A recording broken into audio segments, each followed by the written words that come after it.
সম্পূর্ণ ভিডিওতে সিন পরিবর্তন হলে আমরা জার্মানির বার্লিন শহরে কাটিয়াকে দেখতে পাই। সে নিজেও তার বাবাকে খুঁজে বের করার চেষ্টা করছে। অপরদিকে এজেন্ট 47 তার সিক্রেট সোর্সের সাহায্যে জানতে পারে কাটিয়া এখন জার্মানির একটি রেলওয়ে স্টেশনের দিকে যাচ্ছে। তখন এক মুহূর্ত দেরি না করে সে নিজেও তার টার্গেট লোকেশনের উদ্দেশ্যে রওনা দেয়। এদিকে কাটিয়া যখন সেই স্টেশনে যাচ্ছিল, হঠাৎই তার সামনে এসে দাঁড়ায় সিন্ডিকেট কোম্পানির পাঠানো সেই অ্যাসাসিন জন। সে এসেই প্রথমে কাটিয়ার ব্রেন হিপনোটাইজ করার চেষ্টা করে। সে কাটিয়াকে বলতে থাকে, একজন হিটম্যান তোমাকে খুন করার জন্য খুঁজে বেড়াচ্ছে, আর আমি এসেছে তোমাকে বাঁচানোর জন্য। কাটিয়া তখন ভয়ে জনের কথা বিশ্বাস করে নেয়। ঠিক সেই মুহূর্তে সেখানে হাজির হয় এজেন্ট 47। সে জনকে দেখা মাত্রই তাকে ফায়ার করে, কিন্তু কোনোভাবে জন বেঁচে যায়। দুজনের মধ্যে তখন শুরু হয় তুমুল ফাইটিং। কেউ কারো থেকে কোনো অংশে কম না। মারামারির একটা পর্যায়ে জন এজেন্ট 47কে ট্র্যাপে ফেলে কাটিয়াকে নিয়ে পালাতে সক্ষম হয়। কিন্তু আমরা তো জানি এই টাকলা সহজে হার মেনে নেবে না। সে তখন তাদের গাড়িকে টার্গেট করে দুম করে এক শট নেয়। তার ছোড়া বুলেট সোজা ড্রাইভারের মাথার খুলে উড়িয়ে দেয়। বাধ্য হয়ে কাটিয়া ও জন পালাতে শুরু করে। এজেন্ট তাদের পিছু নিলে সে সোজা আমেরিকান এম্বাসির সামনে এসে ফায়ার করে বসে।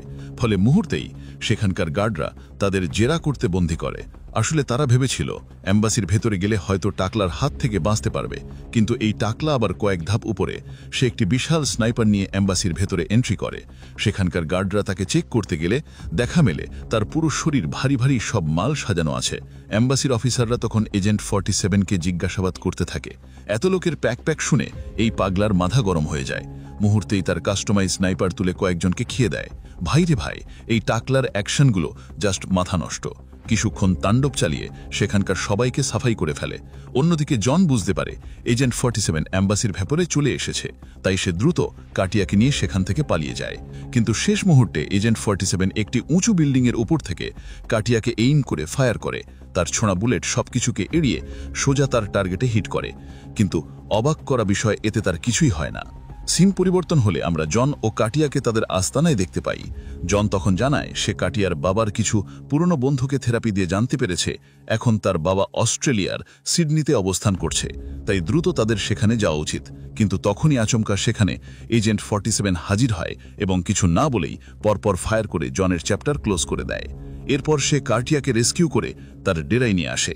কাটিয়া তখন জিজ্ঞেস করে, কে তুমি, আমাকে কেন মারতে চাও?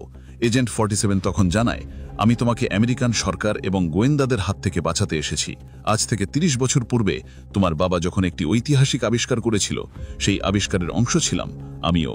ওই সময় নাম করা সব কোম্পানি এবং আন্ডারওয়ার্ল্ডের বিভিন্ন মাফিয়া তার পিছে পড়ে যায় সেই ফর্মুলা নেওয়ার জন্য। এখন তাদের মেইন টার্গেট হলে তুমি, কারণ একমাত্র তোমাকে ধরতে পারলে তারা পিটারের কাছে পৌঁছাতে পারবে। সবটা শুনে কাটিয়ার ছোটবেলার ভুলে যাওয়া সমস্ত স্মৃতি মনে পড়ে।